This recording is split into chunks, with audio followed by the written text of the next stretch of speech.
आज हमने भजन संहिता 123 अध्याय को देखा है। पिछले बुधवार को बाइबल स्टडी में भी हमने भजन संहिता 123 को देखा था। मैं आपको बताना चाहता हूं कि हम हर बुधवार को ऑनलाइन में, कंप्यूटर में, हैंडफोन के द्वारा हम जो है परमेश्वर की आराधना ऑनलाइन में कर रहे हैं। जिसके पास समय है वो जरूर बुधवार की आराधना में जरूर जुड़े। बुधवार को परमेश्वर बहुत बातें करते हैं, बुधवार की आराधना में भी जरूर वो भाई वो बहन जो है जुड़ने के लिए मेहनत करे, क्योंकि जितना हम परमेश्वर के साथ जुड़ेंगे, हमें कहने की जरूरत नहीं है, हमारा जीवन उतना ज्यादा बदलेगा। हालेलुया।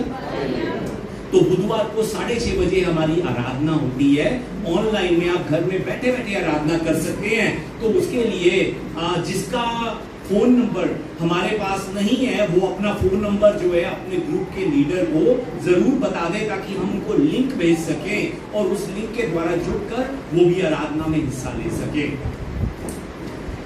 सच में हम सबको परमेश्वर के अनुग्रह की जरूरत है। हमारी कलीसिया को भी परमेश्वर के अनुग्रह की जरूरत है। हमारे देश भारत को भी परमेश्वर के अनुग्रह की जरूरत है। आज के भजन के अंदर भजनकार जो है ना, वो 1 नंबर आयत के अंदर कहता है, हे स्वर्ग में विराजमान, मैं अपनी आंखें तेरी ओर लगाता हूं। हालेलुया। भजनकार कहता है कि मैं अपनी आंखें तेरी ओर लगाता हूं। ये जो भजनकार की प्रार्थना है वो हम सब की भी प्रार्थना है, हम सब की भी इच्छा है। हम भी अपनी आंखें जो है वो सदा परमेश्वर की ओर लगाकर रखना चाहते हैं। 2 नंबर आयत के अंदर भजनकार कहता है कि जैसे एक दास और दासी की आंखें अपने स्वामी की ओर लगी रहती हैं, वैसे ही मेरी आंखें भी तेरी ओर लगी रहती हैं।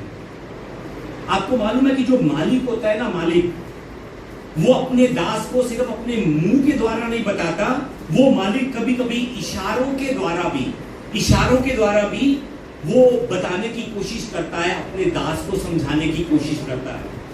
यहां पर भजनकार कहना चाहता है कि जो एक आज्ञाकारी दास है वो सिर्फ मालिक के मुंह के शब्दों की तरफ ही नहीं, बल्कि मालिक के इशारों को भी समझने के लिए मालिक के हाथों पर अपना ध्यान रखता है कि मेरा मालिक, मेरा परमेश्वर मुझसे क्या कहना चाह रहा है।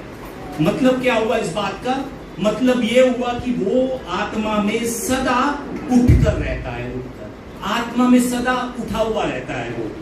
वो अपना पूरा ध्यान जो है ना वो परमेश्वर पर लगाकर रखता है, अपना पूरा ध्यान। आज के भजन में भजनकार जिस परमेश्वर की कृपा को वो पाना चाहता है, वो परमेश्वर की कृपा क्या है मालूम है आपको?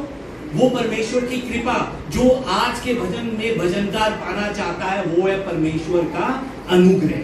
जब हम 2 नंबर आयत को देखते हैं तो आखिरी में लिखा है कि हमारी आंखें हमारे परमेश्वर यहोवा की ओर उस समय तक लगी रहेंगी जब तक वह हम पर क्या ना करे, अनुग्रह ना करे। अनुग्रह।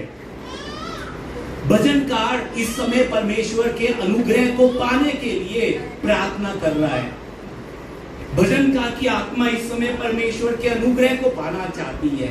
क्यों वो परमेश्वर के अनुग्रह के लिए इस समय इतना प्यासा है? क्यों? उसका कारण यह था कि भजनकार को बहुत से अपमानों से होकर गुजरना पड़ रहा था। बहुत से लोग जो है ना इस समय लेखक का अपमान कर रहे थे। जब हम 3 नंबर आयत को देखते हैं, हालेलुया, जब हम 3 नंबर आयत को देखते हैं तो 3 नंबर आयत के अंदर लिखा हुआ है, भजनकार कहता है कि हम अपमान से बहुत ही भर गए हैं। लिखा हुआ है इस समय भजनकार को बहुत ज्यादा अपमान से होकर गुजरना पड़ रहा था, इसलिए भजनकार जो है इस समय परमेश्वर के अनुग्रह को पाने के लिए प्रार्थना करता है। सच में जिस समय हम परमेश्वर की आज्ञा अनुसार चलने में मेहनत करते हैं, पवित्र जीवन बिताने के लिए जब हम मेहनत करते हैं, तब हमारे आसपास के लोग जो है ना वो हमारा मजाक उड़ाना शुरू कर देते हैं। हमारे आसपास के लोग, हम परमेश्वर की आज्ञाओं पर चल रहे हैं, वो हमारा अपमान करते हैं। कभी कभी वही लोग हमें सताते भी हैं। यरूशलेम की ओर जाने वाले इन तीर्थ यात्रियों का भी बहुत से लोग मजाक उड़ाया करते थे। इसीलिए ये जो भजन है सभी यहूदी यरूशलेम की ओर जाते हुए गाते थे। क्यों? क्योंकि इनको भी बहुत से अपमानों का सामना करना पड़ता था। अब कौन परमेश्वर की इच्छा पर चलने वाले लोगों का, विश्वासियों का अपमान करता है? कौन परमेश्वर की इच्छा पर चलने वाले लोगों का मजाक उड़ाता है? कौन?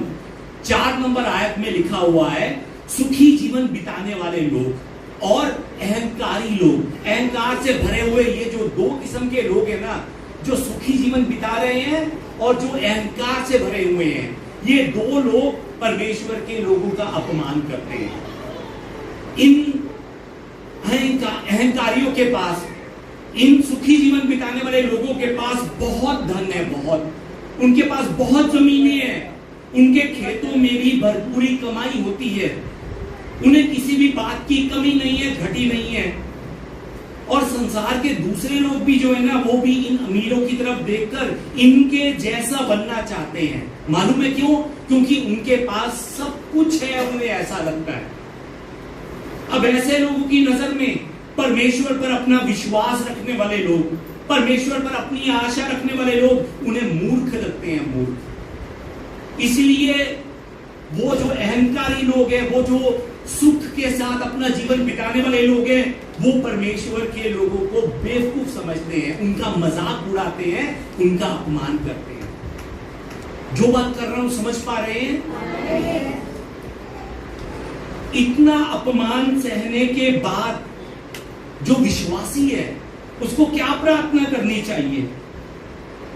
शायद इतना अपमान सहने वाले इंसान को यह प्रार्थना करनी चाहिए कि यीशु मसीह मुझे भी अमीर बना दे, मुझे, ताकि मैं भी उन लोगों को, उन अहंकारियों को दिखा सकूं। सही बोल रहा हूं कि गलत बोल रहा हूं?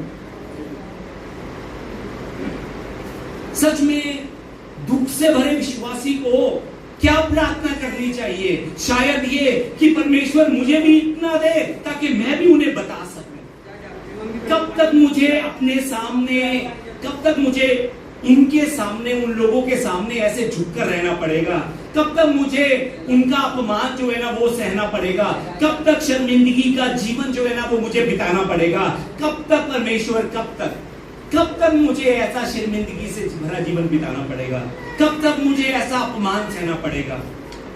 उन्हें मेरे सामने झुका प्रभु, उन्हें मेरे सामने झुका। उन अहंकारियों को जो मेरा अपमान कर रहे हैं, उन्हें मेरे सामने घुटनों पर ला प्रभु, उनकी नाक काट दे प्रभु, ताकि वो झुक जाए। अपमान सहने वाला व्यक्ति शायद ऐसी प्रार्थना करता है। सही बोल रहा हूं कि गलत बोल रहा हूं? जो बात कर रहा हूं समझ पा रहे हैं? अगर आपका कोई मजाक उड़ाए या आपका सदा कोई अपमान करे, तो आप क्या प्रार्थना करेंगे? शायद ये कहेंगे उसे, मन में कहेंगे कि बोल ले तुम जो तूने बोलना है, एक दिन मेरा भी समय आएगा, और जिस समय मेरा समय आएगा उस समय मैं तुझे देख लूंगा। शायद अगर आपका कोई अपमान उड़ाए तो आप भी शायद यही कहेंगे कि प्रभु मुझे इन लोगों से ज्यादा दे, ज्यादा, ताकि मैं इन्हें अपने सामने झुका सकूं। सच में आपको बता रहा हूं कि ऐसी प्रार्थना करने वाले विश्वासी एक तो नहीं, बहुत है, बहुत परमेश्वर से मांगते हैं दूसरों को झुकाने के लिए। क्यों? क्योंकि दूसरे अहंकार से भरे हैं, दूसरे घमंडी लोग हैं, वो विश्वासियों का मजाक उड़ाते हैं इसलिए। परंतु आज के भजन के अंदर जो भजनकार है ना, वो ऐसी प्रार्थना नहीं कर रहा है, वो ऐसी प्रार्थना नहीं करता है। वो इस समय परमेश्वर से क्या मांग रहा है मालूम है आपको? 3 नंबर आयत को जब हम देखते हैं तो 3 नंबर आयत में लेखक परमेश्वर से कहता है कि हम पर अनुग्रह कर, हे यहोवा हम पर अनुग्रह कर। आमीन। ऐसी प्रार्थना क्यों कर रहा है? एक्चुअली उसे प्रार्थना करनी चाहिए थी कि उन्हें सजा दे, उन्हें सजा दे, परंतु वो प्रार्थना करता है कि हम पर अनुग्रह कर, हम पर अनुग्रह कर। क्यों वो ऐसी प्रार्थना कर रहा है? गलती उन लोगों की है, सजा उन लोगों को मिलनी चाहिए। उन्होंने परमेश्वर के लोगों का अपमान किया है, उन्होंने परमेश्वर के लोगों के सामने उनका अपमान कर कर एक बहुत बड़ा पाप किया है। अनुग्रह उन्हें चाहिए, जिन्होंने अभी भी परमेश्वर पर विश्वास नहीं किया। अनुग्रह उन लोगों को चाहिए, परंतु लेखक जो है ना यहाँ पर अजीब सी प्रार्थना करता है। लेखक कहता है कि हम पर अनुग्रह कर, हम पर अनुग्रह कर। क्यों? जिसका अपमान किया जा रहा है, जिसका मजाक उड़ाया जा रहा है, वो क्यों परमेश्वर से अनुग्रह को पाने के लिए प्रार्थना कर रहा है? क्यों?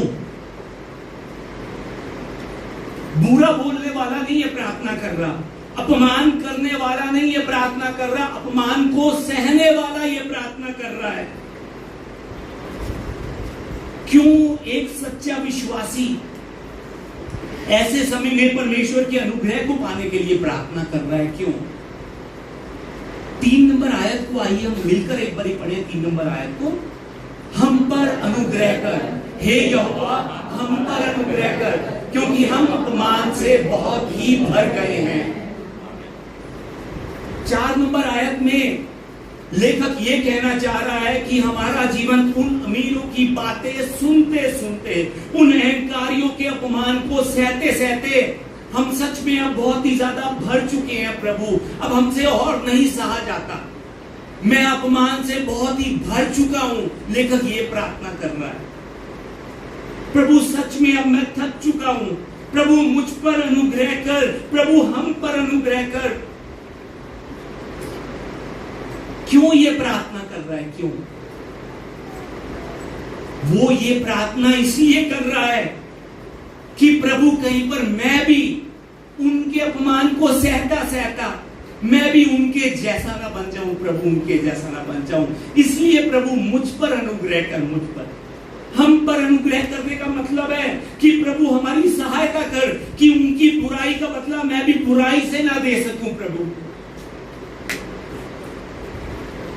मैं भी वो पाप ना कर सकूं जो पाप वो लोग कर रहे हैं, मैं भी उनके जैसा पाप ना कर सकूं। प्रभु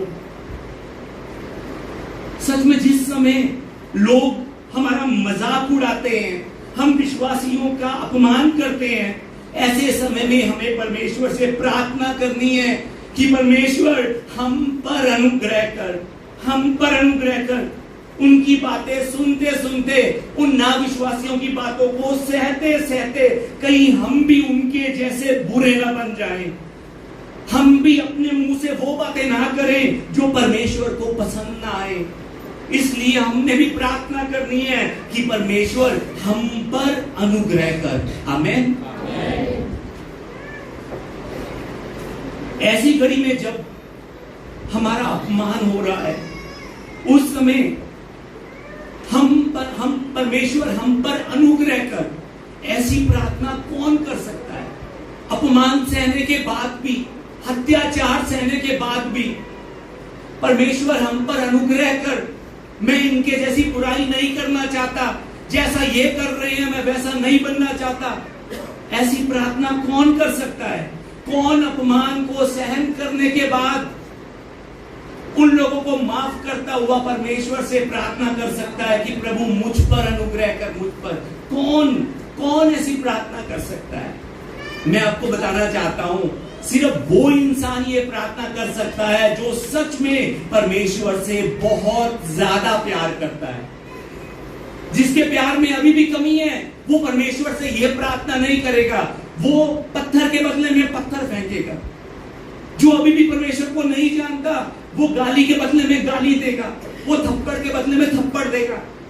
पर जो विश्वासी है, वो परमेश्वर से प्रार्थना करेगा। जो सच में परमेश्वर से खुद से ज्यादा प्यार करता है, वो परमेश्वर से प्रार्थना करेगा कि प्रभु मुझ पर अनुग्रह कर, कहीं मैं उन जैसा ना बन जाऊं, मेरी मदद कर, कहीं पर मैं भी उनकी गालियों के बदले में उन्हें गालियां ना देने लग जाऊं, मैं भी उनकी बुराई के बदले में उन्हें बुरा ना कहना शुरू कर दूं। प्रभु मुझ पर अनुग्रह कर। उस परमेश्वर का प्रेमी जो है ना, जो परमेश्वर से सच में प्रेम करता है, उसे एक बात मालूम है। वो बात क्या है मालूम है आपको?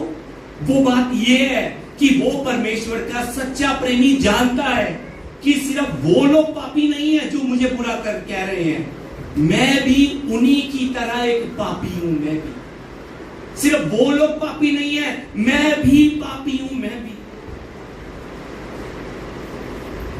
हम विश्वासियों में और परमेश्वर को ना जानने वाले ना विश्वासियों में सिर्फ एक अंतर है। एक क्या अंतर है मालूम है आपको? हम दोनों में ना विश्वासियों और विश्वासी में सिर्फ एक अंतर है। ना विश्वासी लोग पाप कर कर भी वो पाप कर रहे हैं, उन्हें मालूम नहीं है। हम पाप करने के बाद जान जाते हैं कि हमने पाप किया है। पाप दोनों करते हैं, दोनों, पर पाप करने के बाद हम जान जाते हैं कि हमने पाप किया है, हमसे गलती हुई है। वो दूसरे लोग वो पाप कर कर भी उन्हें मालूम नहीं है कि वो क्या पाप कर रहे हैं। हम हमारे दुश्मनों को जो हमसे बुरा कहते हैं, हम उन्हें गलत कब बोलते हैं मालूम है आपको? जब हमें लगता है कि उन्होंने पाप किया है, मैंने कुछ नहीं किया, मैं पवित्र हूं, वो पापी है, तब हम उन्हें गलत बोलना शुरू करते हैं। वो पापी है, वो उसने पाप किया है, मैं तो शांति से खड़ा था। उस समय हम दूसरे की गलती निकालना शुरू करते हैं। मैं आपसे एक बार पूछना चाहता हूं, क्या सिर्फ वही लोग पापी हैं जो हमारा अपमान कर रहे हैं, जो हम पर अत्याचार कर रहे हैं? क्या आप पापी नहीं हैं? क्या आप में से किसी ने पाप नहीं किया? सच्चाई ये है कि हम में भी घमंड भरा हुआ है, ये सच्चाई है। सच्चाई ये है कि हम भी, मैं भी, आप भी, हम भी अपनी तारीफ सुनना चाहते हैं। हम भी कभी कभी दूसरों से खुद को ऊंचा समझने लगते हैं कि मैं उससे ऊंचा हूं, मेरा विश्वास उससे बड़ा है। हम भी कभी कभी विश्वास में रहकर भी दूसरे विश्वासियों का मजाक उड़ाते हैं। हम में भी लालच है, हम भी सदा अपनी मर्जी करते हुए अपना जीवन बिताते हैं। मैं गलत तो नहीं बोल रहा हूं, सही बोल रहा हूं जो बोल रहा हूं। जो हमें अच्छा लगता है हम उसकी तरफ ज्यादा ध्यान देते हैं, जो हमें अच्छा नहीं लगता हम उसकी परवाह भी नहीं करते। सही बोल रहा हूं कि गलत बोल रहा हूं? एक्चुअली हम भी उन संसार के लोगों की तरह पापी हैं। फर्क सिर्फ इतना है कि वो ज्यादा पाप करते हैं और हम कम पाप करते हैं।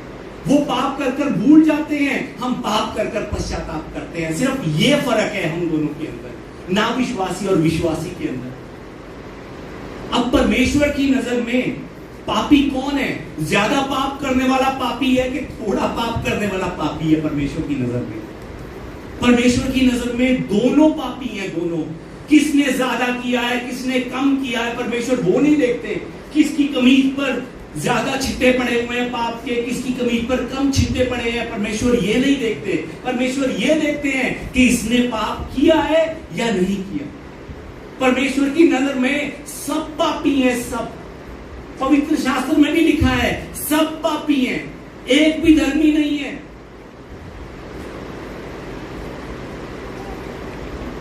जब इस संसार के लोग हमारा अपमान करते हैं, मैं आपको बताना चाहता हूं कि वो समय हमारी परीक्षा का समय होता है।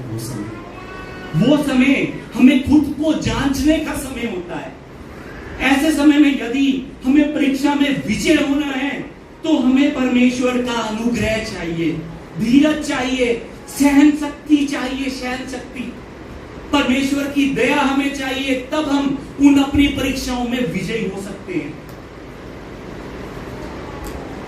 हो सकता है कि आज हम में से भी कुछ ऐसे हों जिनका पिछले दिनों में लोगों ने यीशु नाम पर विश्वास करने के कारण अपमान किया हो सकता है कि हम में से भी कुछ ऐसे हो जिनका यीशु पर विश्वास करने के कारण लोगों ने मजाक उड़ाया हो और उसके कारण वो आज निराश हो, थोड़े से उसके कारण वो थोड़े से आज उदास हो।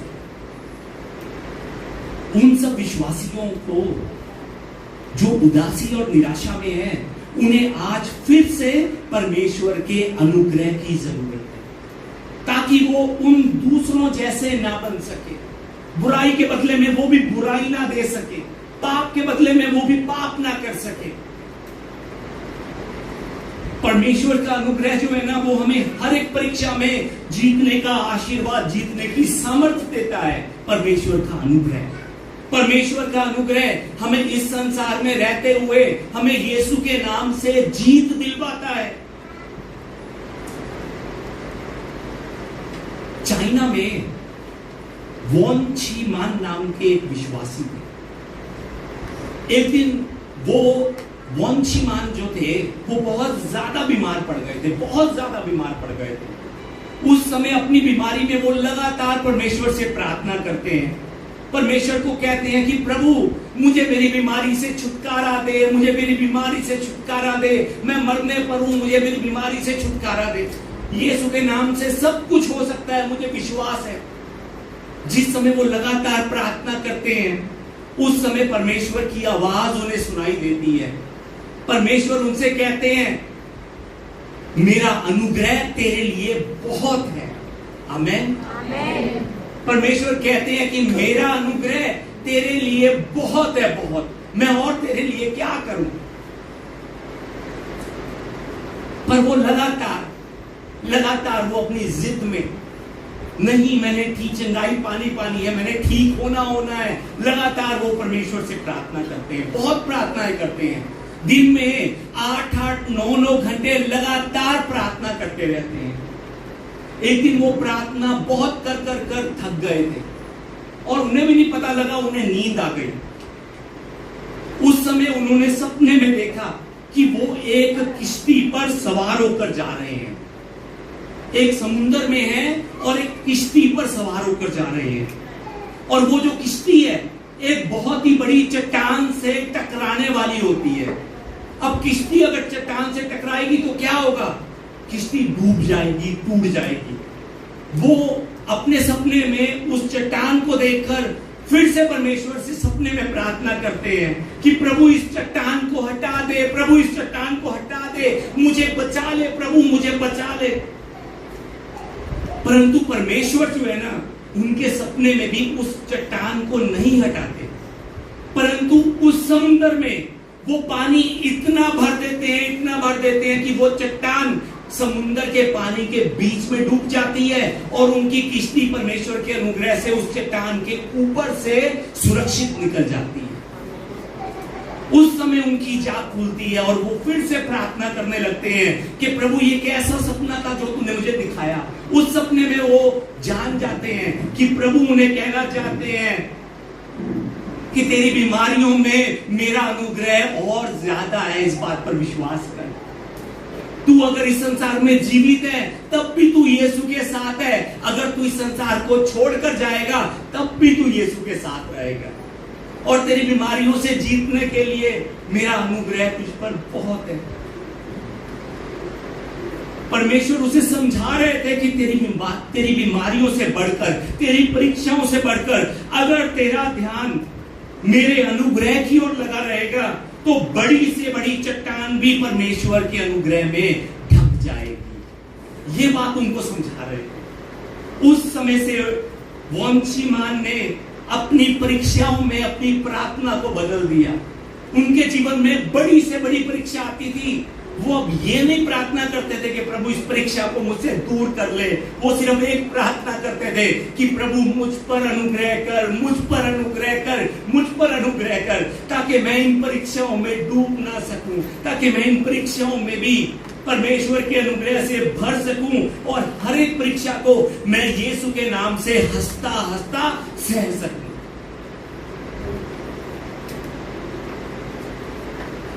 यूहन्ना की पुस्तक 8 नंबर अध्याय में हम सब जानते हैं कि शास्त्री और फरीसी जो हैं वो यीशु मसीह के सामने एक स्त्री को पकड़ कर लेकर आते हैं। वो स्त्री व्यभिचार में होती है, व्यभिचार में पकड़ी जाती है। जब हम 5 नंबर आयत को देखते हैं तो उस 5 नंबर आयत में यीशु मसीह जो है जिस समय उस स्त्री के पास लोग यीशु के पास उस स्त्री को लेकर आते हैं, उस समय वो लोग यीशु मसीह से कहते हैं कि मूसे की व्यवस्था ने हमें आज्ञा दी है कि ऐसे व्यभिचार में पकड़े जाने वाली स्त्री को हम पत्थर मारे, उस पर पथराव करें, पथराव और पत्थर मार मार कर हम उसे मार दें। तू बता, तू क्या कहता है यीशु? उस समय यीशु उनसे 7 नंबर आयत में कहते हैं कि तुम में से जो निष्पाप हो, तुम में से जिसने पाप ना किया हो, वो सबसे पहला पत्थर उठाकर इस औरत पर मारे। जिसने पाप ना किया हो वो पहला पत्थर उठाकर इस पापी औरत पर मारे जिसने पाप ना किया हो। ये बात कहकर यीशु मसीह जमीन पर बैठकर कुछ लिखने लग जाते हैं। कुछ समय बाद यीशु मसीह लिखकर फिर से उठते हैं, फिर से खड़े होते हैं और वो देखते हैं कि जो लोग पत्थर उठाकर खड़े थे वो लोग सबके सब जो है वो जा चुके हैं। यीशु मसीह उस औरत से पूछते हैं कि ये सब कहां गए? वो औरत कहती है कि वो सब चले गए। यीशु कहते हैं क्या किसी ने भी तुझे दंड की आज्ञा नहीं दी? ये औरत कहती है नहीं, किसी ने नहीं दी। उस समय यीशु मसीह इस औरत से 11 नंबर आयत में कहते हैं, मैं भी तुझ पर दंड की आज्ञा नहीं देता, जा और फिर पाप ना करना। आमीन। यीशु मसीह कहते हैं मैं भी तुझे दंड की आज्ञा नहीं देता। यहां पर यीशु मसीह बात खत्म नहीं कर देते। यीशु मसीह सिर्फ ये नहीं कहते कि मैंने तुझे तेरे पापों से माफ कर दिया, मैं भी तुझे दंड की आज्ञा नहीं देता। यहां पर वो रुक नहीं जाते, यहां पर दो बातें करते हैं, दो बातें। पहली बात क्या करते हैं? जा। क्या कहते हैं यीशु मसीह उस औरत को? जा। कहां पर जा? वापस संसार में जा जिस संसार से तू आई है। वापस उन्हीं संसार के लोगों के बीच में जा जो पाप कर रहे हैं और उनके बीच में रहकर अपनी पवित्रता को कायम रख। वापस जा। जा जा कहने के बाद क्या कहते हैं? फिर पाप ना करना। मैं आपसे पूछना चाहता हूं, इस औरत ने क्या किया था? व्यभिचार किया था। ये दूसरे आदमी के साथ, मर्द के साथ व्यभिचार में पकड़ी गई थी। यहां पर यीशु मसीह को इस औरत को समझाने के लिए कहना चाहिए था कि फिर से व्यभिचार ना करना, परंतु यीशु मसीह क्या कहते हैं? फिर पाप ना करना। यानी कि यीशु मसीह का इस समय दृष्टिकोण जो है ना व्यभिचार की तरफ नहीं है, पाप की तरफ है। हाँ, व्यभिचार भी एक पाप जरूर है, पर यीशु मसीह की नजर इस समय सिर्फ व्यभिचार की तरफ नहीं है, बाकी पापों की तरफ भी है। क्योंकि यीशु मसीह जानते हैं कि इस औरत के जीवन में अब से जो मुश्किलें आने वाली हैं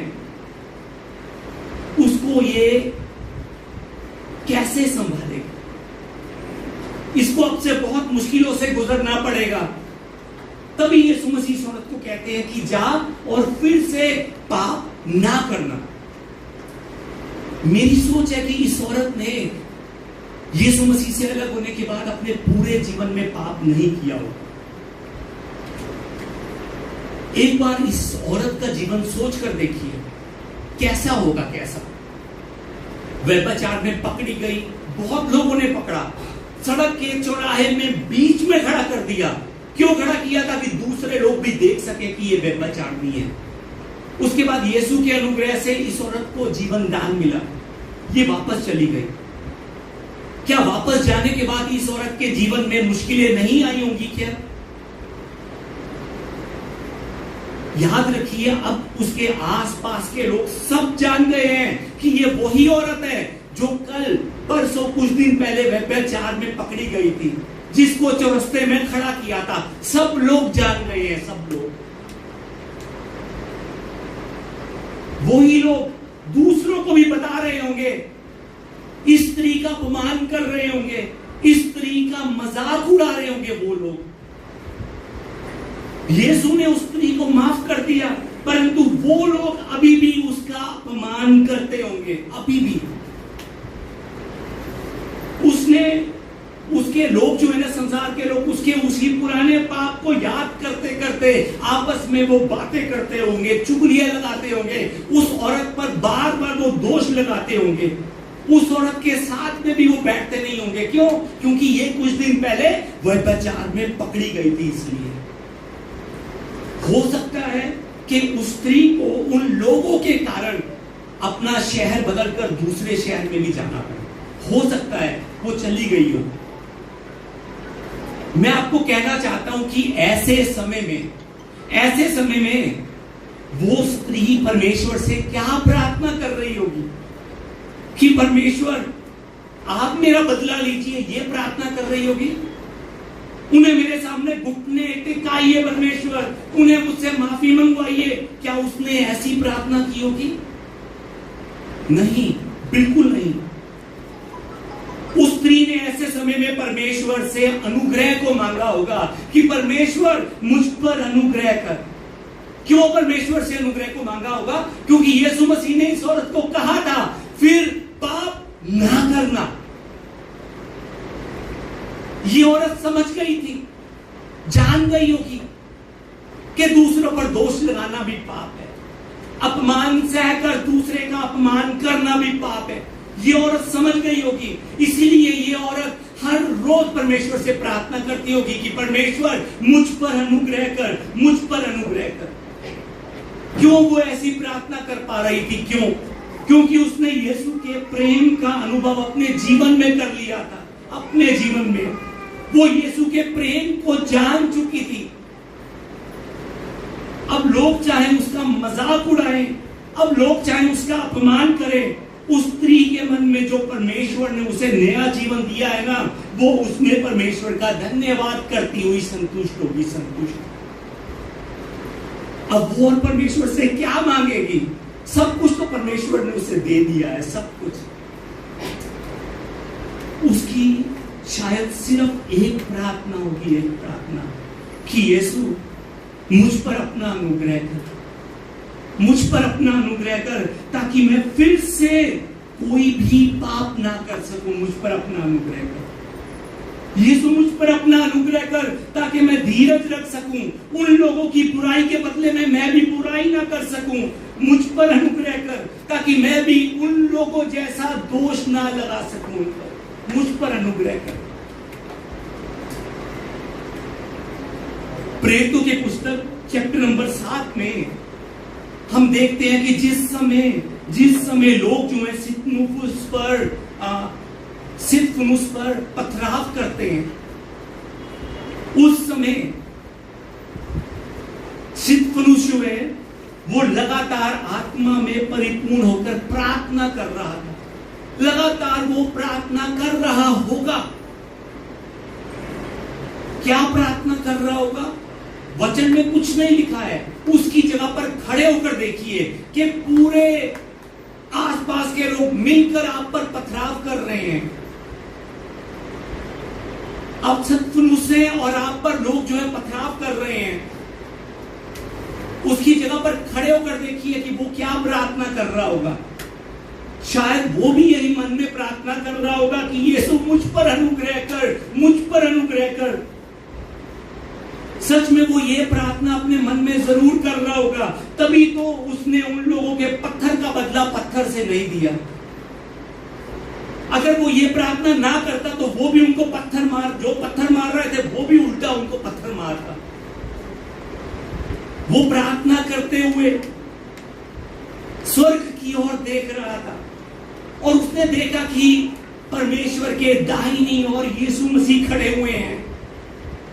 यीशु को देखकर वो ये नहीं कहता कि यीशु मेरा बदला तू ले, इन लोगों को अभी झुका दे, ये जो पत्थर इन लोगों ने मारे हैं इन्हें वापस इनके पास वापस पत्थर इनको मरवा दे।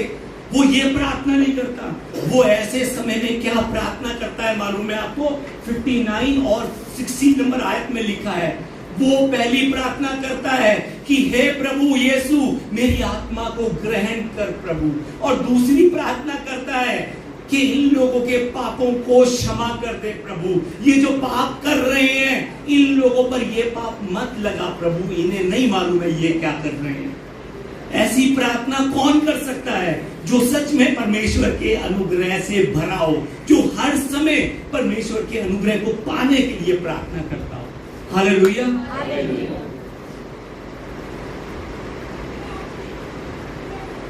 ये जो स्तिफनुस था, ये परमेश्वर के अनुग्रह को अपने जीवन में अनुभव कर चुका था। उसका ध्यान पत्थर खाते समय भी पत्थर पर नहीं था। पत्थर खाने के बाद जो दर्द होता है ना, उसका ध्यान दर्द पर भी नहीं था। पत्थर खाने के बाद दर्द होता है और उस दर्द के कारण जो खून निकलता है, लहू निकलता है, उसका ध्यान उस लहू पर भी नहीं था।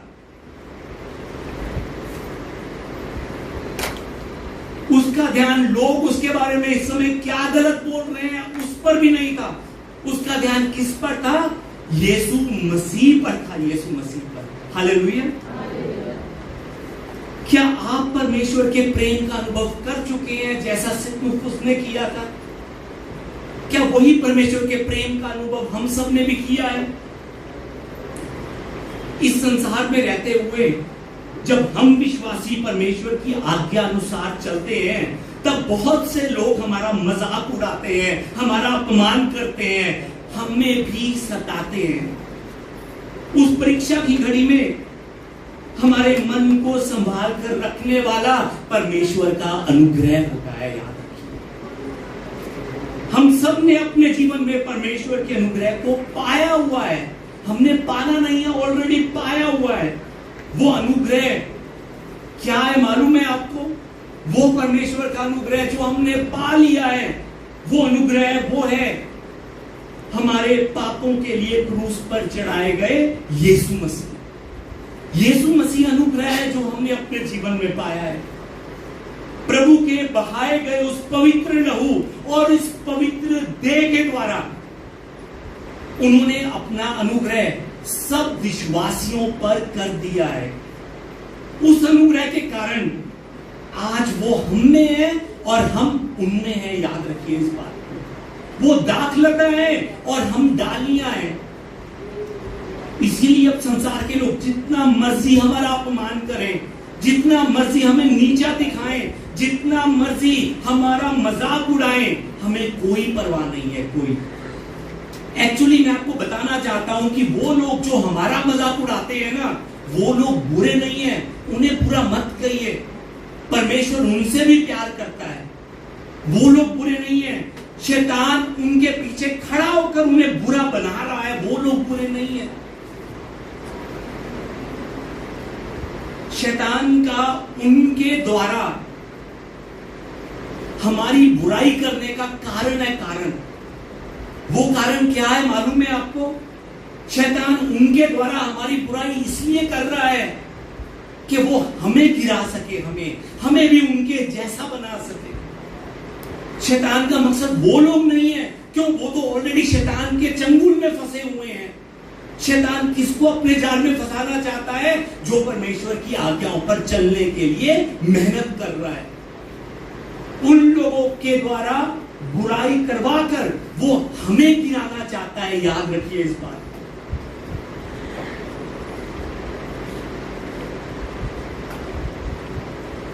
हम सब परमेश्वर के दास हैं, हम सब परमेश्वर के सेवक हैं। वो हमारा मालिक है। जैसे एक दास की आंखें अपने स्वामी के हाथों की ओर लगी रहती हैं, वैसे ही हमने भी सदा अपने परमेश्वर की ओर ताकते रहना है। अपना ध्यान सदा परमेश्वर की ओर लगाकर रखना है, ताकि शैतान का प्लान जो उसने हमारे नाश होने के लिए तैयार किया है वो सफल ना हो सके। परीक्षाओं में, अपमानों में, दुखों में, बीमारियों में परमेश्वर से प्रार्थना कीजिए कि यीशु मुझ पर अनुग्रह कर, मुझ पर अनुग्रह कर। और ये प्रार्थना तब तक करते रहिए जब तक परमेश्वर के अनुग्रह से हम भर ना जाएं, तब तक ये प्रार्थना करते रहिए। याद रखिए, परमेश्वर का अनुग्रह हमारे लिए बहुत है, बहुत। आप अकेले नहीं हैं। मैं आपको बताना चाहता हूं कि परमेश्वर आपके साथ है, आप अकेले नहीं हैं। उसका अनुग्रह आपके ऊपर है। उसके अनुग्रह के बिना सच में हम कुछ भी नहीं कर सकते, कुछ भी। जब परमेश्वर का अनुग्रह हमारे पर होता है उस समय क्या होता है मालूम है आपको? जब परमेश्वर का अनुग्रह हम पर होता है, हमें भी नहीं मालूम पड़ता, हम ऊंचे स्थानों में पहुंच जाते हैं। ऊंचे स्थानों में इस पृथ्वी पर रहने वाले लोग हमारा अपमान कर रहे हैं, हमें क्या कह रहे हैं, हमें वो सुनना बंद हो जाता है। क्यों? क्योंकि हम ऊंचे स्थानों में पहुंच जाते हैं जब उसके अनुग्रह से हम भर जाते हैं। मैं आपको फिर से याद दिलवाना चाहता हूं, कि हम बुराई के बदले में बुराई ना करें, हम बल्कि बुराई को प्रेम के साथ जीते। हालेलुया। आइए हम एक बारी कहें कि बुराई के बदले बुराई मत कर, बुराई को प्रेम से जीत, बुराई को यीशु के नाम से जीत। सच में जिस समय हम भी परमेश्वर के अनुग्रह से भरपूरी से भर जाएंगे ना, मैं आपको बताना चाहता हूं ये संसार के लोग क्या कहते हैं उनका जवाब हम नहीं देंगे। क्यों? क्योंकि जो परमेश्वर का अनुग्रह हम पर हुआ है वो अनुग्रह हमारे लिए बहुत है, बहुत। आइए इस समय हम मिलकर एक गीत गाएं परमेश्वर का, और मिलकर परमेश्वर से कहें कि प्रभु मेरे इस छोटे से मन में, मेरे महान प्रभु, मैं तेरी आराधना कर सकूं। प्रभु ये जो मेरे मन का जो कुंज जो है, जो टूट चुका है, जो संसार के लोगों ने तोड़ दिया है, प्रभु सच में अपने अनुग्रह से मैं उसको तेरे पास लेकर आ रहा हूं, अपने मन को तेरे पास लेकर आ रहा हूं। प्रभु प्रभु आज मेरे टूटे हुए कुंड को फिर से ठीक कर दे प्रभु, मुझ पर अपना अनुग्रह कर दे प्रभु, मुझ पर अपना अनुग्रह कर दे प्रभु। आइए मिलकर हम परमेश्वर की महिमा का गीत गाएं।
Oh